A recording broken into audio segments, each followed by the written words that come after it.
সুন্নাহটি পালন করতে আমাদের কি করা উচিত? আমাদের উচিত পহেলা জিলহজ থেকে 10 জিলহজ পর্যন্ত চুল কাটা, নখ কাটা, শরীরের অন্য কোনো অংশ থেকে কিছু অপসারণ করা, এগুলো থেকে আমাদেরকে বিরত থাকতে হবে। আসসালামু আলাইকুম ওয়া রাহমাতুল্লাহি ওয়া বারাকাতুহু। জিলহজ মাস বছরব্যাপী অপেক্ষার এক গুরুত্বপূর্ণ সময়, কোরবানি, তাকওয়া ও ত্যাগের উৎসব। কিন্তু এই সময়ে একটি ছোট্ট সুন্নাহ রয়েছে যা অনেকেই ভুলে যান, আর সেটাই হতে পারে আমাদের জন্য বড় নেকির কাজ। রাসূল সাল্লাল্লাহু আলাইহি ওয়াসাল্লাম বলেছেন, যখন তোমরা জিলহজ মাসের চাঁদ দেখো এবং তোমাদের কেউ কোরবানি করতে চায়, তাহলে সে যেন তার চুল ও নখ কাটা থেকে বিরত থাকে। সহিহ মুসলিম।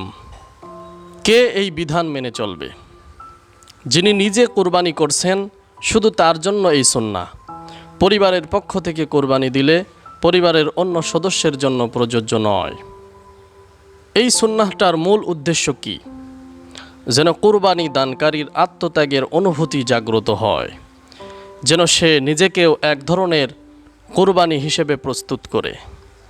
হাজিদের এহরামের মতো এক ধরনের আধ্যাত্মিক সংযম।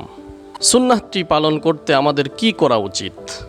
আমাদের উচিত পহেলা জিলহজ থেকে 10 জিলহজ পর্যন্ত চুল কাটা, নখ কাটা, শরীরের অন্য কোনো অংশ থেকে কিছু অপসারণ করা, এগুলো থেকে আমাদেরকে বিরত থাকতে হবে। অনেকে মনে করেন কেটে ফেললে কোরবানি বাতিল হয়ে যায়। কথাটা ঠিক নয়।